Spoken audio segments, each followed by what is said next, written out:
In 2012, in Bagega in Zamfara State, over 400 children died as a result of lead poisoning. But while we all took to our social media handle to rant and say all sorts of comments, a young man and his friend decided to make it their business. They went to investigate the matter and try to find solution. Today, he has recruited other young people to join him in the movement. My name is Joyce Simbala, and you're welcome to Right On with Joyce. When we return from the break, you'll meet my guest.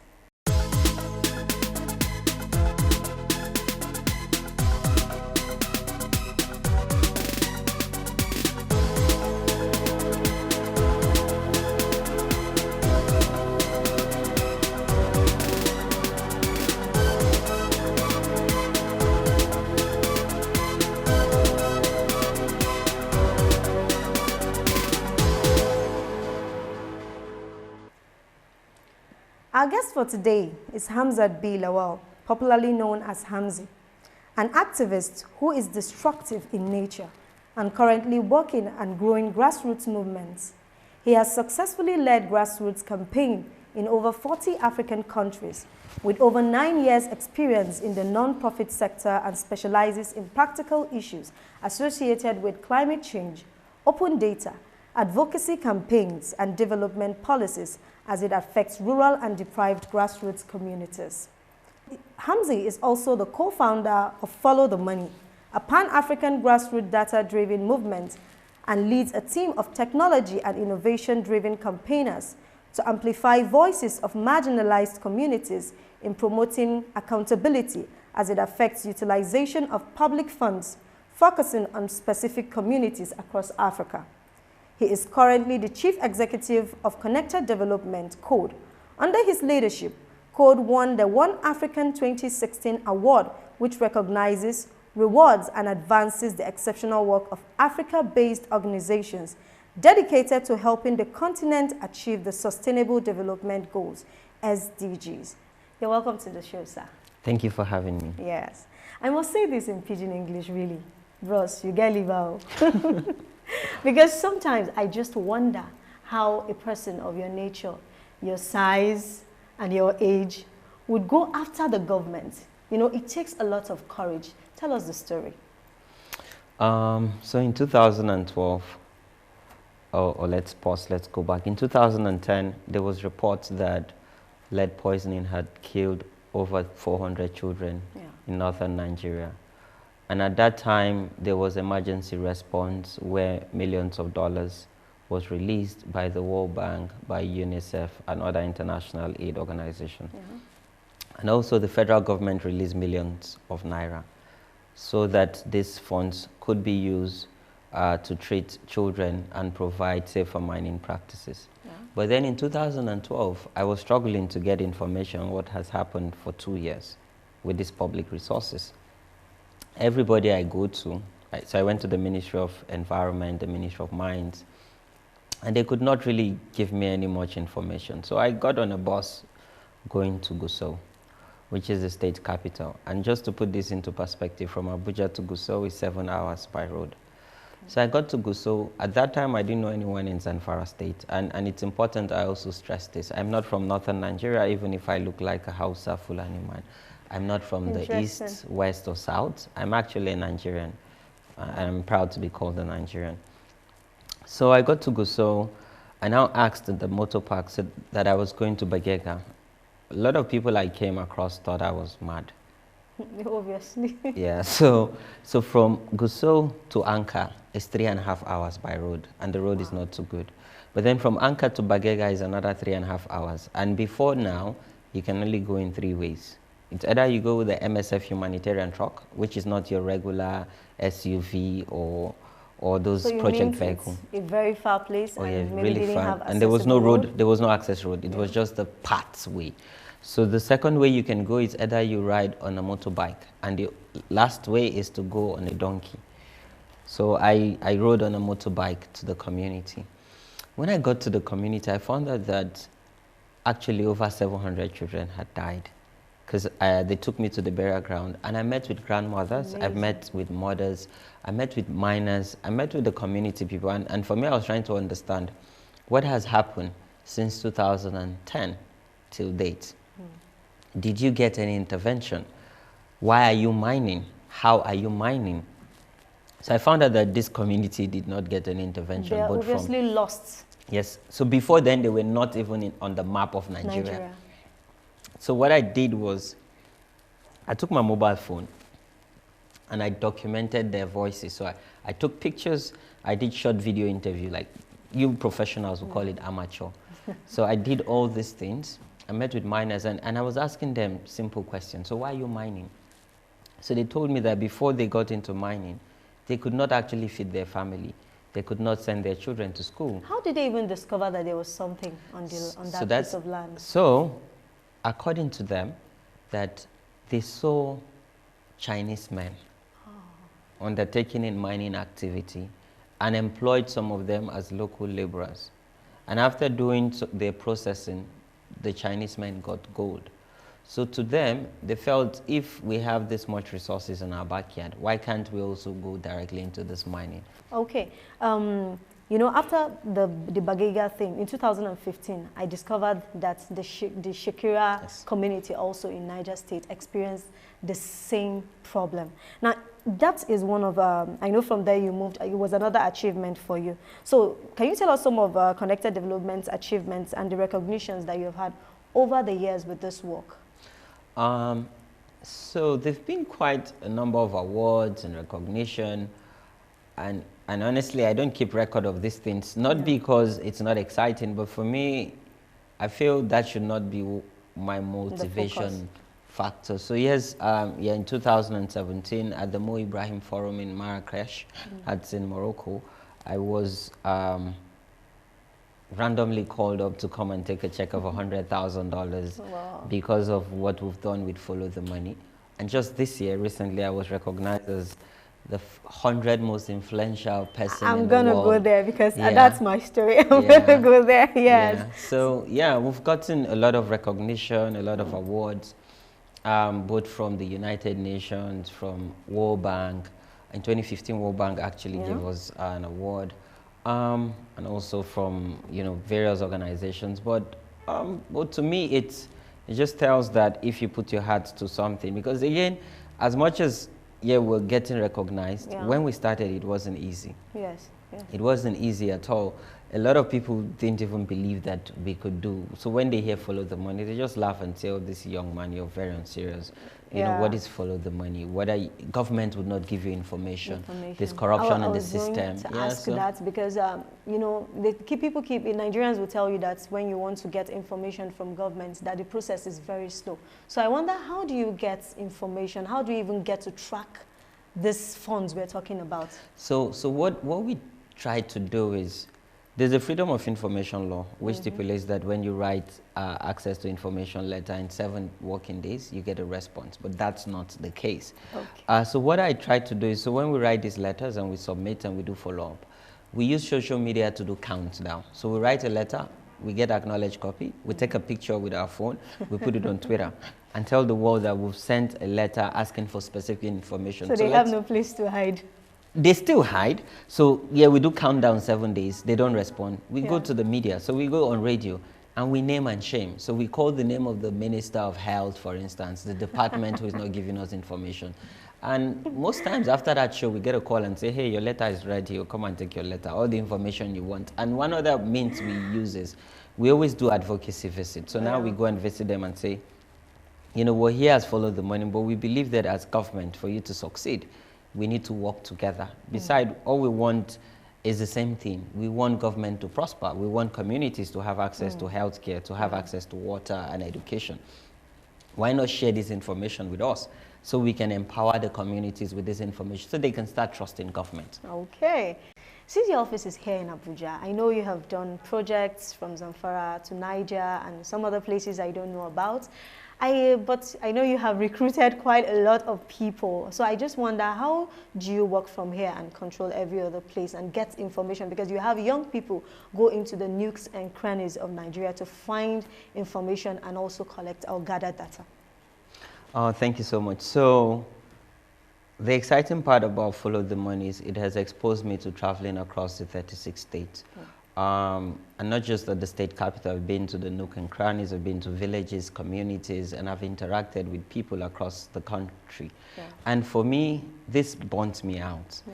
I could not do it alone, and I still cannot do it alone. And I felt that young people, we have the energy, we have the numbers, and we're connected using technology. Yeah. Every young person have a smartphone. They're always posting stuff on Twitter and Facebook. And I felt we can engage that energy into something positive and bring about real and tangible change that impacts the life of people in community. So what I did was we started a movement called I Follow the Money. So ifollowthemoney.org is a platform where young people can share knowledge, share information, and also get feedback from government representatives. Yeah. But not just that, so there was a growing need to start Follow the Money across the African continent.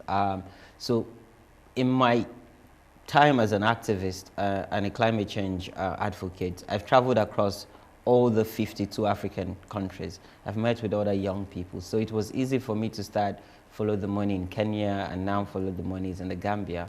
And there's that growing demand to start in Ghana and Cameroon and other African countries.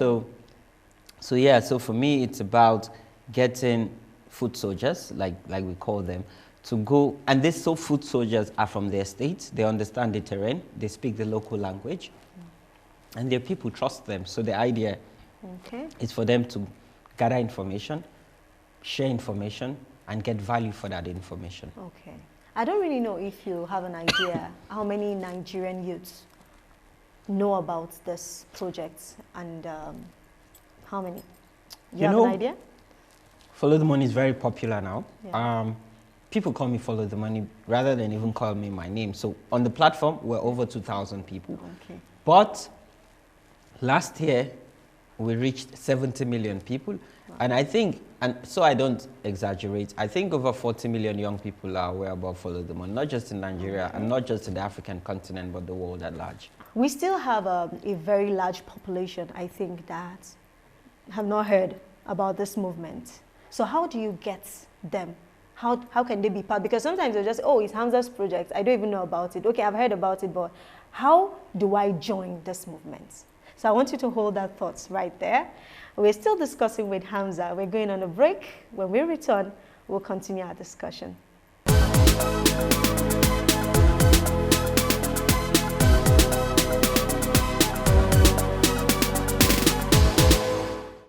You're welcome back. I know my viewers have been watching keenly, and I know you've been following the discussions.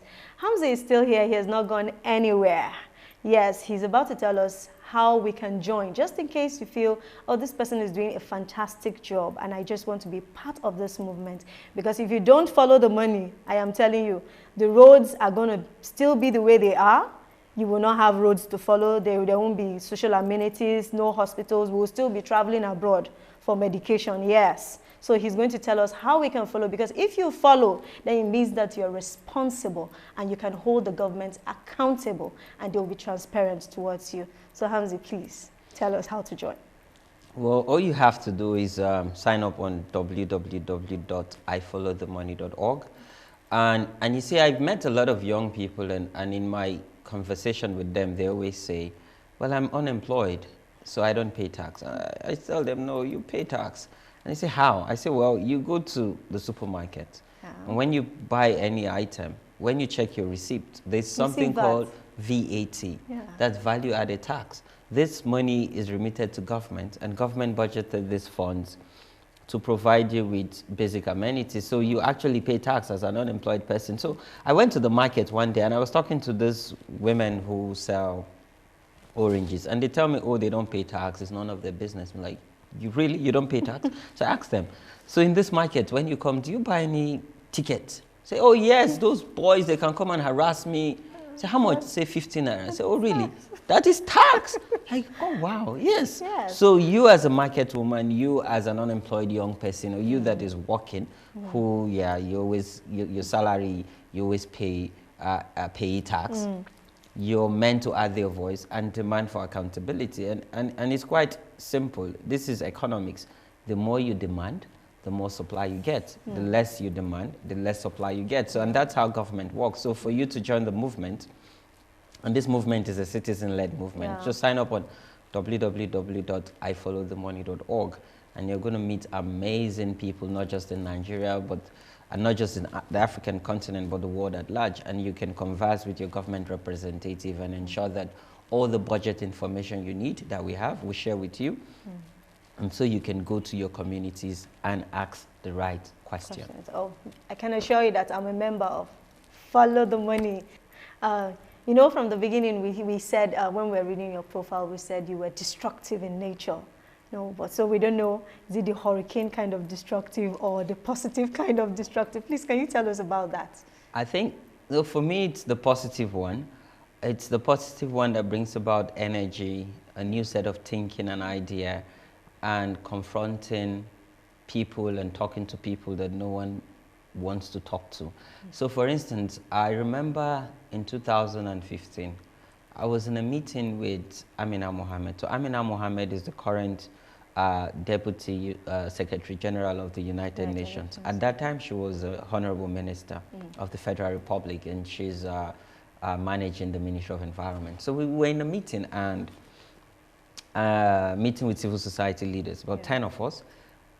So everyone spoke, and before the meeting ended, I told her, I said, Madam Minister, I haven't spoken yet. She's like, oh, Hamzat, sorry, go ahead. So I told her, Madam Minister, you're aware that children in Shakira have died, and more would die if you don't do anything. And I now told her, Madam Minister, and I remember, I told her, Madam Minister, and this was what I did to her. Madam Minister, we would hold you to account if anything happened to those children, and if you don't act with your office as a public official. And at a moment, everywhere was quiet. Everyone in the room became very uncomfortable, including myself, of course, me pointing hands to a minister and telling her I'll hold her to account. And then she responded and she said, Hamza, I promise you, in the next couple of days, I would visit this community and find out firsthand what you're saying. And in less than 2 weeks, Amina Mohammed went to this community to see for herself and budgeted over 200 million, which was released and judiciously used. So that has been destructive. In that room, no one can say that to her. But I did say it to her with a lot of courage and confidence.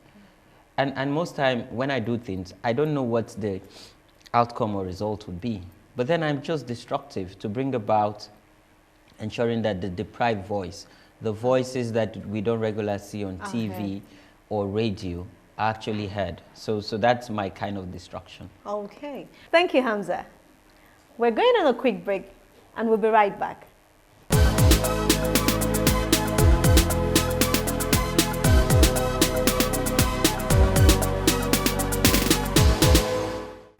You're welcome back. You're still on Right On with Joyce, and Hamza is still here. Now, with the whole godfatherism issue in Nigeria, are you being sponsored by somebody? Well, thank you so much for that question. No, I'm not being sponsored by anyone. And I understand that there's a thin, fine line between activism and politics. And for me, I still remain non-partisan.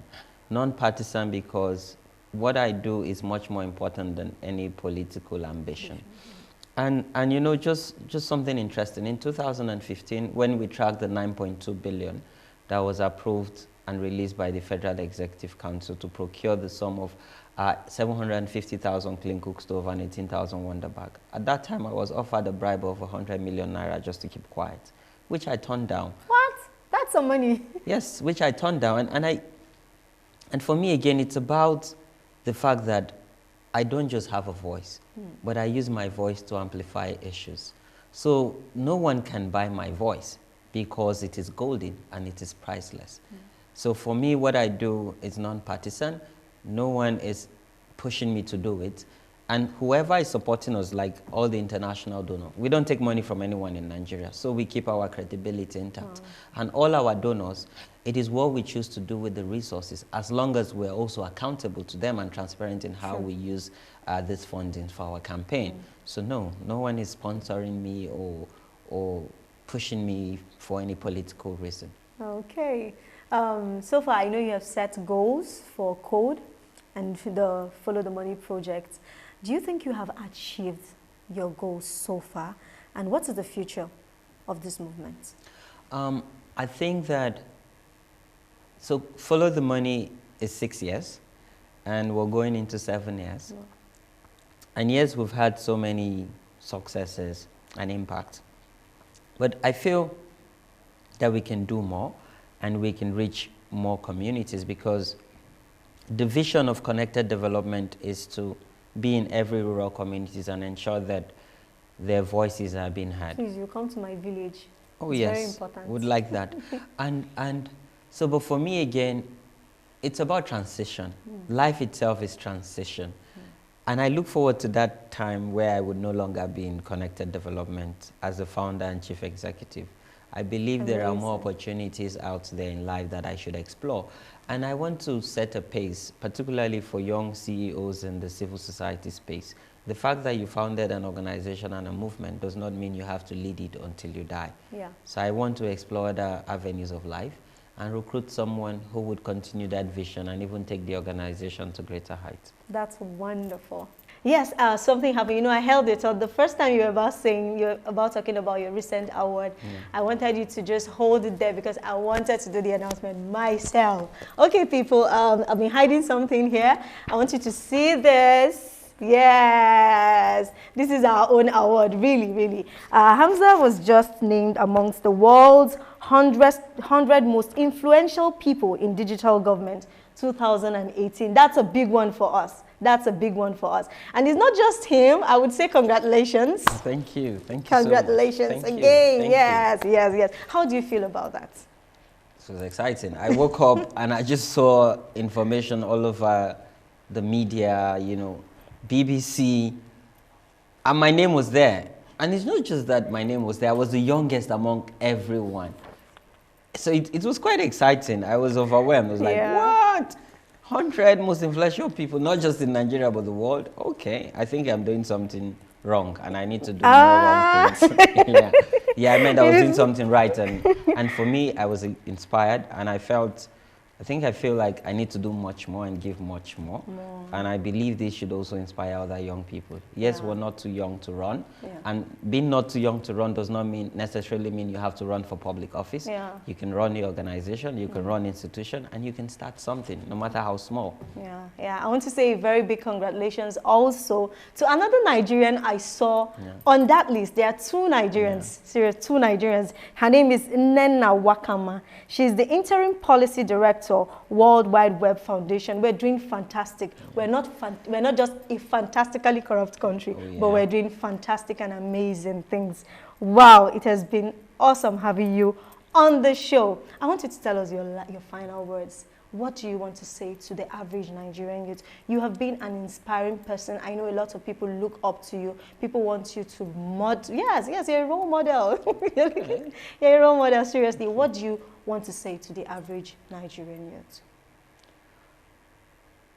Well, for every young person out there, you have something in you that you have to give to the world.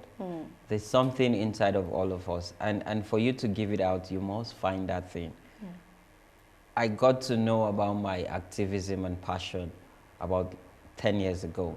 But what you do with it is much more important.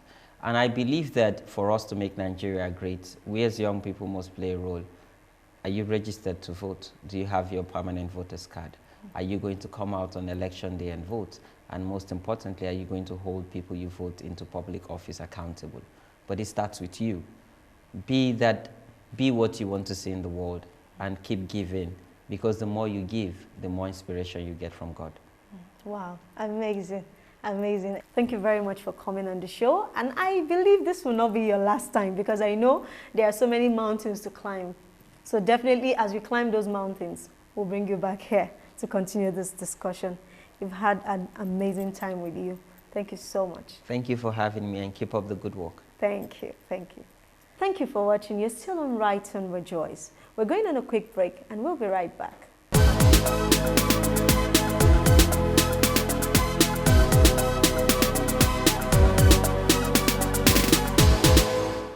Today, people in rural communities have access to water.